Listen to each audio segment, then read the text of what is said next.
It's like the Adventures of Milo and Otis, and now it's The Adventures of Mr. Fluffles and Popcorn. I can just imagine Whispers dying internally when he hears you named her Popcorn. Honestly, he's so indebted to you because so like his honor is like his number one thing, and he was just ordered to violate his honor, and you kind of saved it. So he's only like one step away from like naming his firstborn child after you. So I don't think.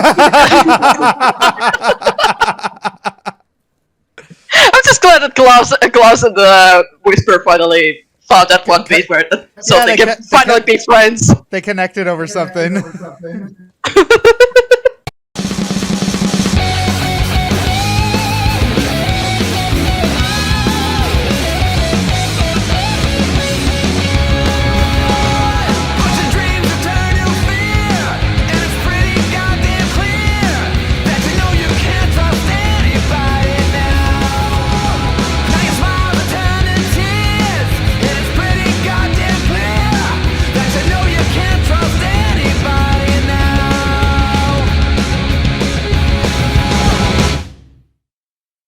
We must make the information known. That at least explains what His Majesty was saying.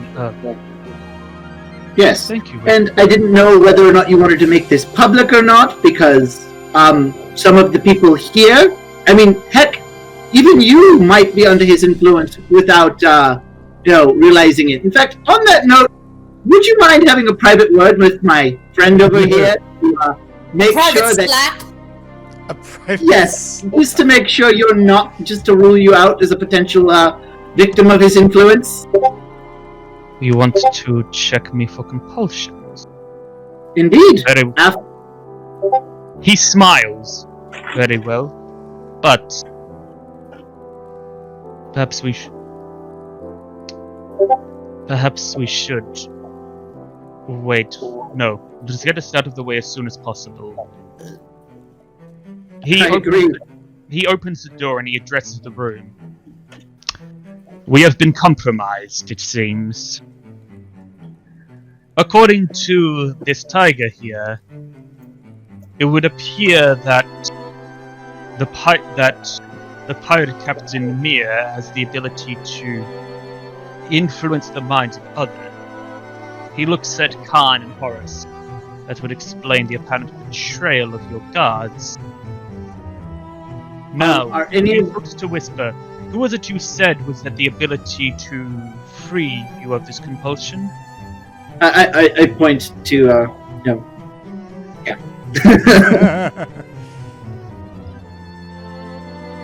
Claus just waves a little bit.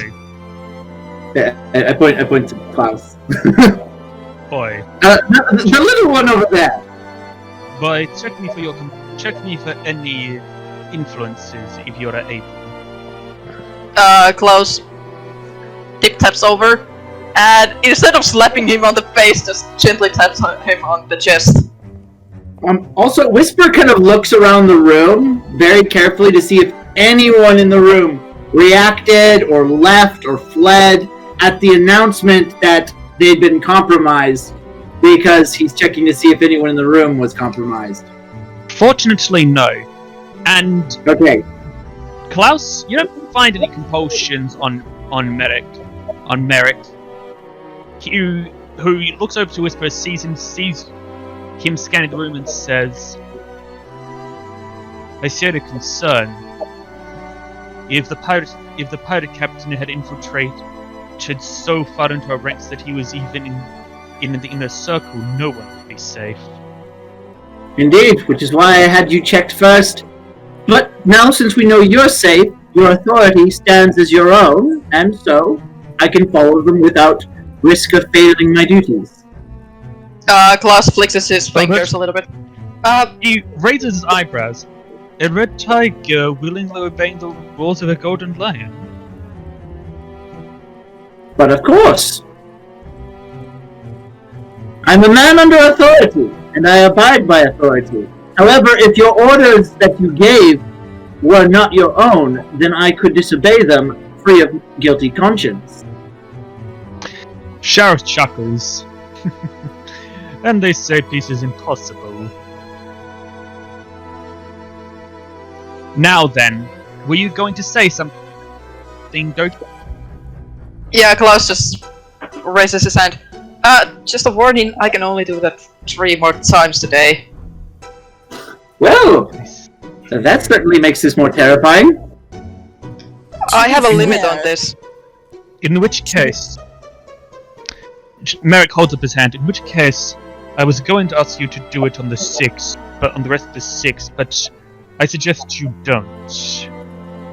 We are going to have to simply trust that Mia has not infiltrated that deeply. If we only rule out 3, but not the other 3, it could lead to fingers being pointed. Let us instead pretend to be ignorant, and if one of these 6 are compromised, let them dig their own grave. Wait, Now- did we slap this fellow already, Klaus? The one we're talking to? Yes. Yeah, Claus tapped him gently on the chest instead of doing a full-on slap. Yeah. But slapping is He so kind of much more fun, Klaus. It's not whisper. One of the servants says, Sir, the 12 on their way. Understood. He looks over to King Kong. Take this man to custody.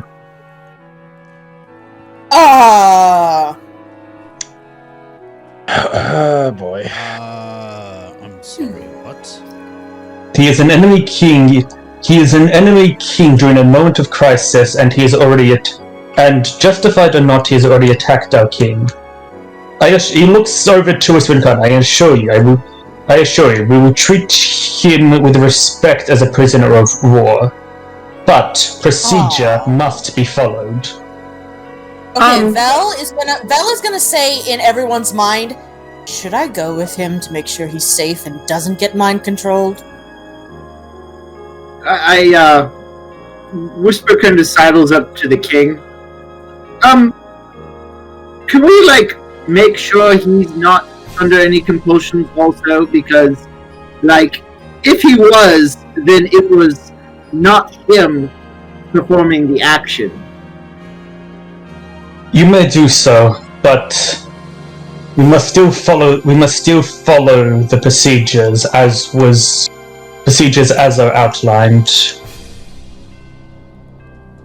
I mean, understandable, but my lord, you yourself could be ordered to strike me down here and now. What would be the procedures for that? If it comes to that, we will get to that. Anyway, sorry, Klaus, do you check the king for compulsion, and Vell, do you go with the guards, or are you guys going to try to stop the guards by force? Claus is gonna look between the king, the guards, Korim, the other king, back to the Khan. So, he's been allowed to move here rather freely up until now. What was up with that?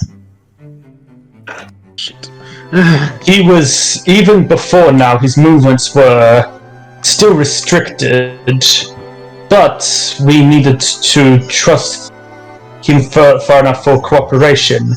However, there has been an attack on Horus, and whether he's involved or not, protocol dictates that the Red Tiger King must be taken into custody for the time being. I do not feel that this custody will last long until the matter is sorted. Until we've had him checked, could we have him in custody within our field of view? Because I am considering Mia has been sighted recently. I'm hesitant to let him out of our sight. Whisper, if they must insist that he is out of our sight, I will go with him. Klaus, when you check him, touch him, I will pass through that way. Splitting the party on Wednesday. Yep, Claus is gonna walk over to Khan. He's like, okay, I'm going to check you now. And I don't know if you guys ever have seen what is a manga chop, but he does that.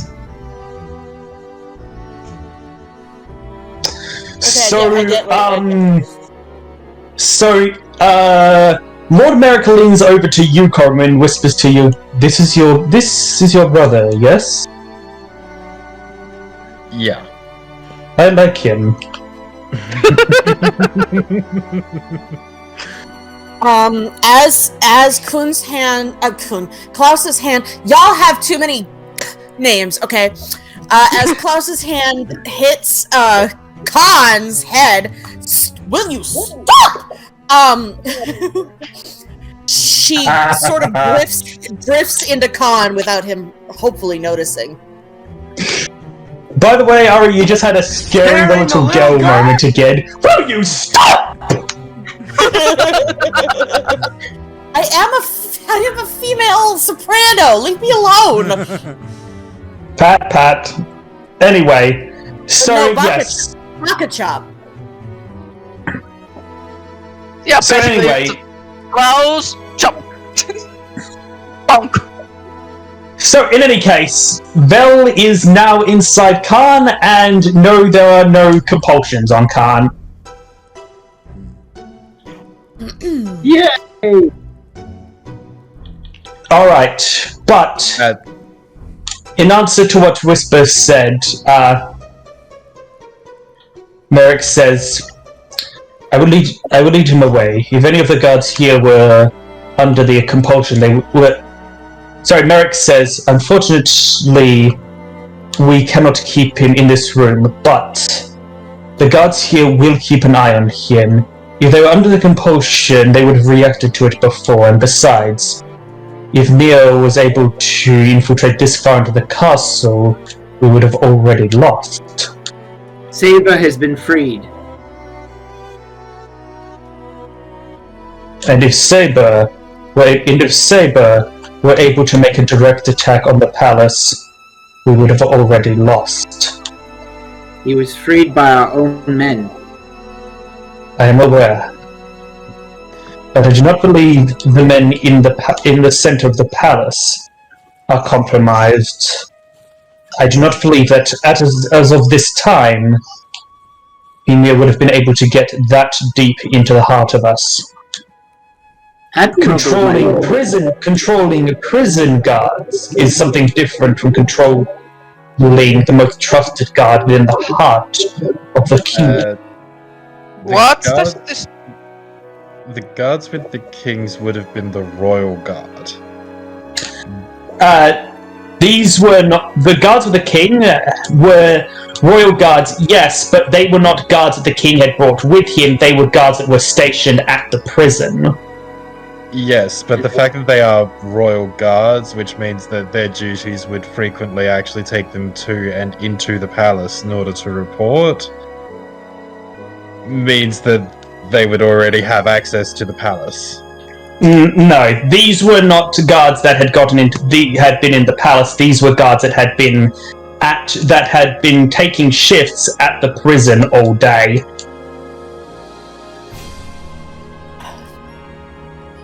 In other words, different guards.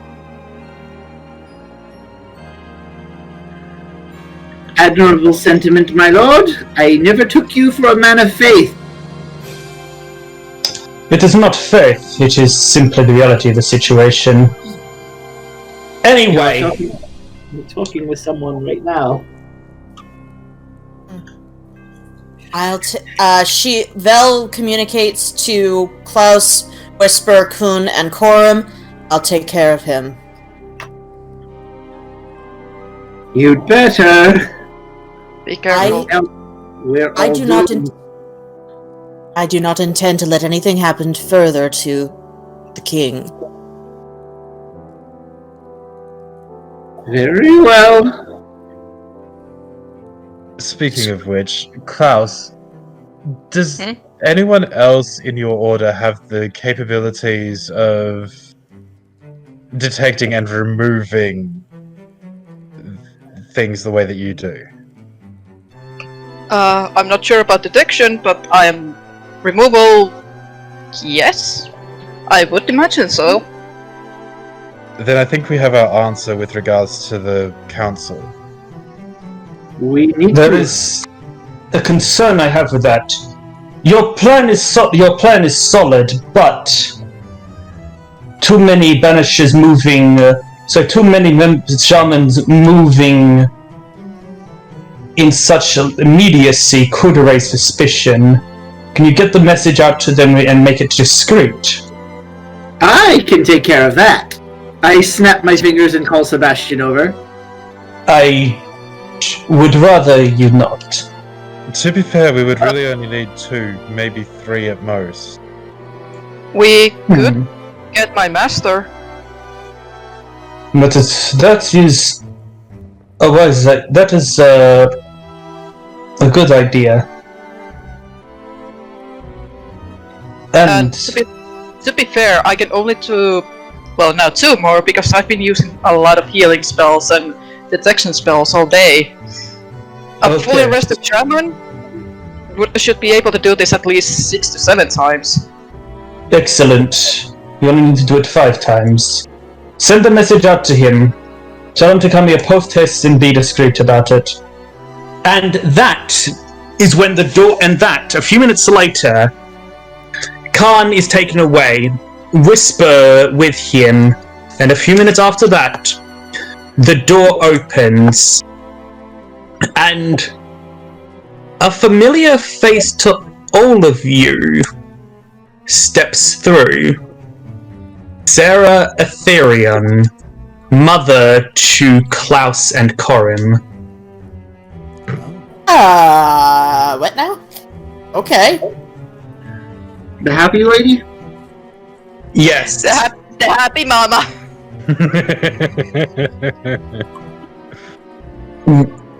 Matriarch of House Ethereum, one of the Ancient 12. What? Yo, I was taking a sip of my drink, okay?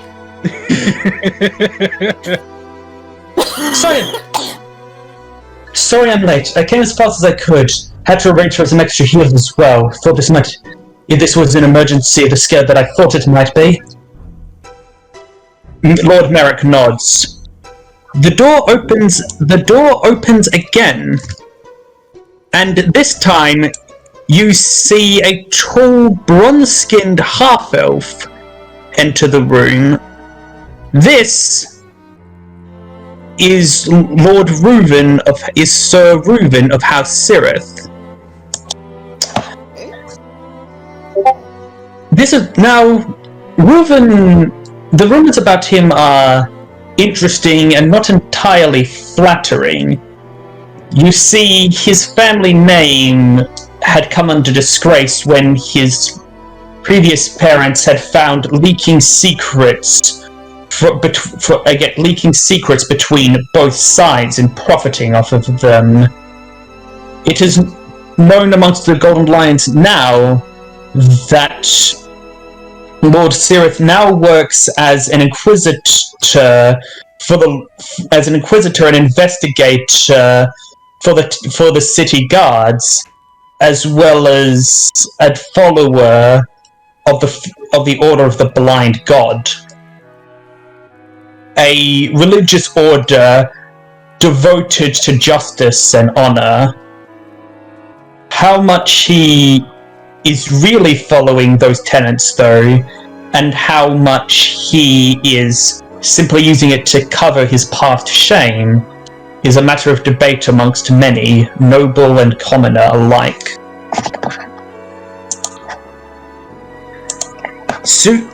Following shortly behind him is Lady Lorana Clearsill, short, stockily built, with dark hair, blue eyes, and although the forge model did not allow it to show this, a somewhat Chinese-looking appearance to her. Okay. I'm here. What's the situation? Lady Clearsill is popular amongst the nobles. She is known by many as a incredibly talented archer and is seen by the people as celebrity and hero.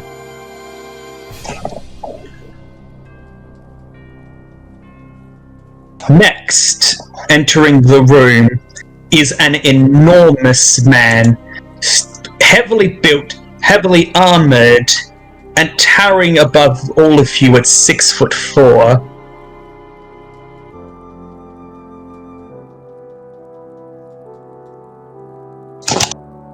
His eyes. This is Sir Jordan Katir, one of the Lord General of the Golden Lion Forces, and one of the most loyal members of the Golden Lions. Immediately, his eyes lock onto Whisper and to Kun. Guards, place these traitors under arrest! Claus is The guards because... move to obey. Okay, Klaus, move... okay, I'm not muted, good. I had to recheck that. Klaus moves between Kun and the guards real quick. Hey, he's with us!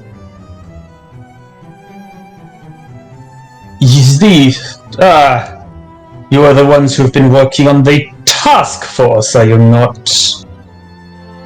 A task force ordered and approved by King Horus himself. Yes, and right now Horus is incapacitated. We shall arrest these traitors and interrogate them, see what they know. My lord, I would ask that you restrain yourself. And what right do you have to ask anything of me, boy? You will understand who your superior... My lord, Lady Etherian says, may I introduce to you my son, Sharak Etherian? Is Kun... is Khan... Good grief. Is Khan out of the room at this point? He is, unfortunately. Okay, then Also, I don't get to hear his real name. Gosh dang. Sorry. Also, may she introduce her other son? And of course, Sharak Etherian and his brother, Claus Lucklehide Etherian. Klaus is giving a very defiant look. This is your heir. These are both your heirs, he says. Understood. I see then. And he eyes Korim very suspiciously. And you wish to defend these traitors. Why exactly? Traitors? I'm confused. What exactly are we being accused of? You are red tigers. By definition, that makes you traitors to the throne. Does Please it? don't start Really? arguing about this now. Please don't start arguing about this now. Please don't start arguing about this now. Let's stop arguing politics and let's continue to argue politics. Do you say that in character? Yes. The exotic way of putting it aside, I do in fact have to agree with both Master Unwin and Master Etherian here. Please, restrain yourself. They may indeed have useful information. Very Also, the second well. one says that Klaus just turns his head very slowly, giving a bit of a glare. Do not bitch. Do not Let me bitch guess, the he's the phone. friendly one. Besides, if it pleases you, I have been informed that Mr. Unwin is a man known for his honesty. Really? Then what is that? What is he pointing at? He points at the clothes that Kun is wearing, the Golden Lion clothes. Not honest enough to hide his not honest enough to be open about his crimes, I say. This was an order from Horus to allow him to move about the city unmolested. I see. I so want to add to that. And so, are you saying that you don't trust your own king in his decisions? Do you say that out loud? No, I said I wanted to say that, but I know better than to say that in this current circumstance. At that point, with the tensions high, the door opens and another woman walks through. This woman's appearance is surprising, for her pointed ears clearly identify her as an elf. But that is not the surprising part. What is surprising is that despite being an elf, you can see the clear lines of age and of the hobbled figure that show her to be incredibly ancient. This is Lady Carol of House Flemeth. And the aptly named Sir not appearing in this film.